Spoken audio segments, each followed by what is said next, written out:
আসসালামু আলাইকুম প্রিয় ফুটবল ফ্যান্স।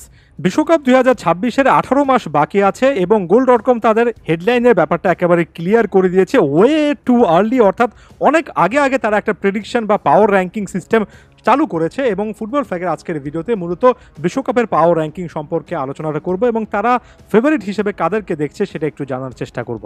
তবে অনেকটা ব্যালনের মতো একেবারে শুরুতেই বলে নিচ্ছি, এটা জাস্ট একটা ধারণা, একটা পাওয়ার র্যাঙ্কিং, একেবারে র্যাঙ্কিং ফিফা র্যাঙ্কিং এ টাইপের কোনো কিছু না।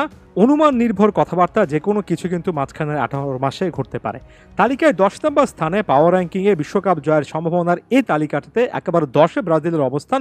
স্বাভাবিকভাবে প্যারাগুয়ের বিপক্ষে 1-0 গোলে হারার পর ব্রাজিল ফুটবলের সব মিলিয়ে যে অবস্থা, এখানে ব্রাজিলকে যে অনেকটুকু পিছিয়ে রাখা হয়েছে সেখানে সারপ্রাইজ এলিমেন্ট নেই। তবে সারপ্রাইজ এলিমেন্ট আছে ফিফা র্যাঙ্কিংয়ে 2 নম্বর স্থানে থাকা ফ্রান্সকে 9-এ রাখা, এবং এটার পেছনে গোল.কম যুক্তি দিয়েছে যে দিদিয়ের দেশমের পরিবর্তে জিনেদিন জিদানের মতো কোনো একজন কোচ আসবেন কিনা এবং কিলিয়ান এমবাপের উপর অতিরিক্ত নির্ভর একটা সিস্টেমে ফ্রান্স আসলে কতটুকু এই নির্ভরতা কমাতে পারবে সেটা ফ্রান্সের বিশ্বকাপ মিশনে গুরুত্বপূর্ণ একটা ব্যাপার হবে। এবং একজনের উপর অতি নির্ভরতাই ফ্রান্সকে এখানে অনেকটুকু পিছিয়ে দিয়েছে।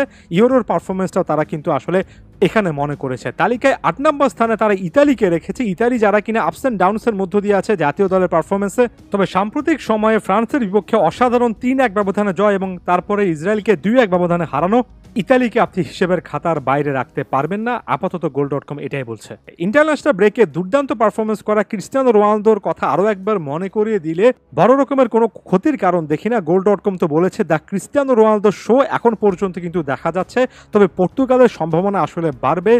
রোবার্তো মার্টিনেজ আসলে কিভাবে রোনালদোকে ব্যবহার করবেন এবং এর আগের বিশ্বকাপের পর্তুগালের ভুলগুলো থেকে আসলে কি শিক্ষা নেবেন, এ তালিকায় আপাতত পাওয়ার র্যাঙ্কিংয়ের 7 নম্বর স্থানে এই দলটাকে রাখা হয়েছে।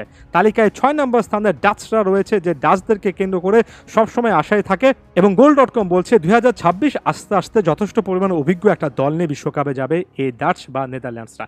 কলম্বিয়া যারা কিনা কোপা আমেরিকার সেই ফাইনালটা বাদ দিলে দুর্দান্ত একটা সময় কাটাচ্ছে, এমনকি কোপা আমেরিকা এবং বিশ্বকাপ চ্যাম্পিয়ন আর্জেন্টিনাকে সম্প্রতি 2-1 ব্যবধানে হারিয়েছে।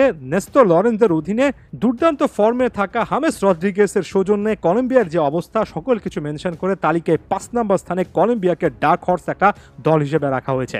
তালিকায় 4 নম্বর স্থানে জার্মানিকে রাখা হয়েছে, যারা কিনা নেশনস লিগের একটা ম্যাচে হাঙ্গেরিকে 5-0 গোলে বিধ্বস্ত করেছিল এবং নেদারল্যান্ডসের বিপক্ষে 2-2 গোলে ড্র করেছিল। এই দলটাতে জামাল মুসিয়ালা, ফ্লোরিয়ান ভির্টসের মতো প্লেয়াররা রয়েছেন, যাদেরকে কেন্দ্র করে 26 বিশ্বকাপ আস্তে আস্তে একটা ব্যালেন্স দল জার্মানি তৈরি করতে পারবে এমন একটা আশা করাই যাচ্ছে, অন্তত গোল.কম সেই জিনিসটা মনে করে।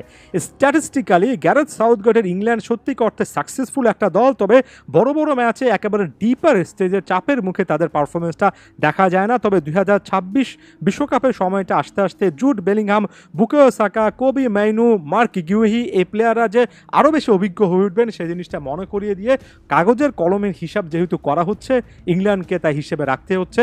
3 নম্বর স্থানে তাদেরকে রাখা হয়েছে।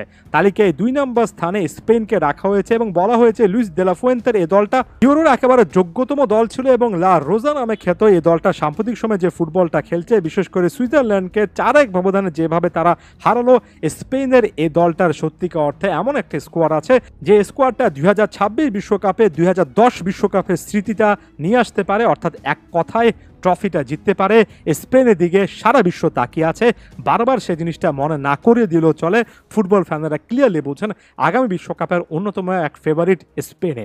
আর্জেন্টিনাকে একেবারে অন টপ নাম্বার 1 পজিশনে রাখা হয়েছে এখন পর্যন্ত, এবং সেটার ব্যাখ্যা করতে গিয়ে গোল.কম বলেছে যে 2022 বিশ্বকাপে ডিয়েগো ম্যারাডোনার 1986 বিশ্বকাপের জিনিসটা রিপিট করেছিলেন লিওনেল মেসি, তবে তারপরে কোপা আমেরিকাতে সেভাবে একক নৈপুণ্য দেখাতে না পারলেও কোপা আমেরিকার চ্যাম্পিয়ন কিন্তু আর্জেন্টিনা হয়েছে।